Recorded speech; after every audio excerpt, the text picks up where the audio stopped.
오늘 우리가 볼 하나님의 말씀 시편 53편 1절부터 3절까지의 말씀. 1절부터 봉독합니다. 어리석은 자는 그의 마음에 이르기를 하나님이 없다 하도다. 그들은 부패하며 가증한 악을 행하며 선을 행하는 자가 없도다.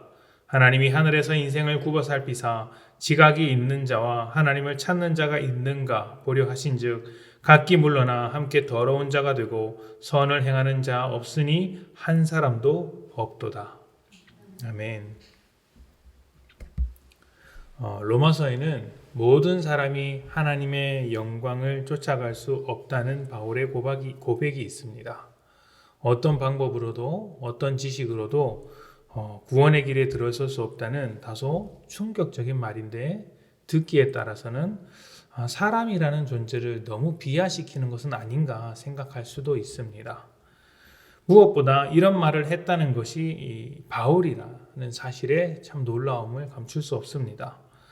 바울은 당시에 가장 훌륭한 교육을 받았던 사람이고 재산도 많았으며 사회적인 신분도 좋았습니다. 주변 사람들에게 인정받는 사람이었고 무엇보다 하나님 앞에서도 굉장한 열심을 가지고 있었습니다. 그런데 겉으로 보기에 흠잡을 것 하나 없고 부족한 것 하나 없어 보이던 그가 스스로 죄인이라고 고백하는 것은 물론이고 모든 사람에게서 어떤 희망도 찾을 수 없다라고 고백했다는 사실은 굉장히 놀라운 것이죠. 이런 바울의 고백을 흘려들을 수 없는 이유는 단지 성경의 이야기 때문만이 아니라 우리가 현실 속에서 겪는 자기 반성과 맞닿아 있기 때문입니다. 사람은 선하게 살려고 하지만 악한 일을 서슴지 않고 또 모든 것을 아는 듯 하지만 모르는 경우가 많습니다. 또 능력 있는 것 같지만 그 뜻대로 이룰 수 있는 것도 그리 많지 않습니다. 그래서 우리는 항상 겸손해야 한다고 이야기합니다. 그런데 성경에서 말하는 겸손은 그저 자기의 장점을 감추고 사람들 앞에서 고개를 숙이는 것만 말하지 않습니다. 그것보다 훨씬 더 본질적으로 자기 주제를 파악하면서 살아라는 뜻이 있습니다. 학문을 하는 사람이 세상 모든 지식을 가진 것처럼 행동해서는 안 되고 성공을 이룬 사람이 영원히 성공한 것으로 생각해서는 안 되는 것처럼 사람은 언제나 부족하고 모자란 존재이기에 겸손하라는 것입니다. 우리가 얼마나 부족하고 모자란 것인지 주제 파악하라는 것이죠. 만약 이렇게 주제 파악을 하지 못하면 어떻게 될까요? 책을 딱 한 권 읽고 세상 모든 지식을 알고 있는 사람과 같이 독선과 고집에 빠져 살아갈 수도 있게 되는 것이죠. 세상에는 이런 겸손, 그러니까 자기 주제를 온전하게 파악하는 겸손함을 찾아보기가 어렵습니다. 하나님 없이 살아가는 현실에 대한 주제 파악이 없습니다. 그래서 독선적이고 고집에 빠지기 쉽습니다. 어떤 고집일까요? 오늘 시편에서 말한 대로 하나님이 없다 하여 부패하고 가증한 삶을 살아가는 것입니다. 하나님이 없으니 사람들이 세운 기준이나 사람들의 눈만 조금 피하면 문제가 없고 또 다른 모든 사람보다 힘이 세다면 나쁜 일을 해도 별 탈이 없는 것이죠. 그러니까 그는 언제든지 부패하고 가증한 마음으로 살아갈 수 있게 되는 것입니다.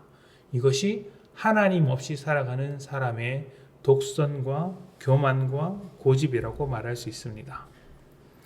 예수를 믿는다는 것은 바로 이전부터 인정하는 것이죠. 우리가 독선에 빠져 살아갈 수 있다. 또 그렇게 살고 있었다는 것을 인정하는 것입니다. 자신을 죄인으로 인정하는 것입니다. 만약 그렇게 하지 않는다면 믿으면서도 자기의 의를 자랑하고 자기의 뜻대로 살아가는 그 독선이 보여질 것입니다. 자신의 죄성을 인정한다면 자기의 뜻과 자기 생각과 방법도 부정합니다. 하나님 앞에서 거룩하지 않고 내세울 것이 없는데 어떻게 그것을 따라 살려고 하겠습니까? 내가 죄인인데 그 뜻을 또 하나님 앞에 자랑할 수 있겠습니까? 인생을 굽어 살피시는 하나님의 눈을 느끼며 자기를 내려놓을 수밖에 없고 또 그 하나님의 뜻을 따라 더 거룩하게 살려고 하는 것이 하나님이 있다 생각하는 사람들의 인생인 것이죠. 하나님의 말씀을 듣고 그 뜻대로 살아가며 기도하고 하나님의 방법도 의지합니다. 진정한 겸손의 삶이 되는 것입니다. 주제 파악을 알고 나를 낮춰서 하나님만 바라보는 삶. 그 마음 속에 하나님이 계시는 것과 없는 것은 엄청난 차이가 있습니다. 전혀 같지 않습니다. 하나님이 없다면 그 마음의 왕이 죄가 될 것이고 죄의 뜻대로 죄의 삶을 살아갑니다. 반대로 하나님이 계신다면 하나님이 왕이 되셔서 그 하나님을 의지하며 그 왕의 손길을 구하면서 살아가게 되더라는 것이죠.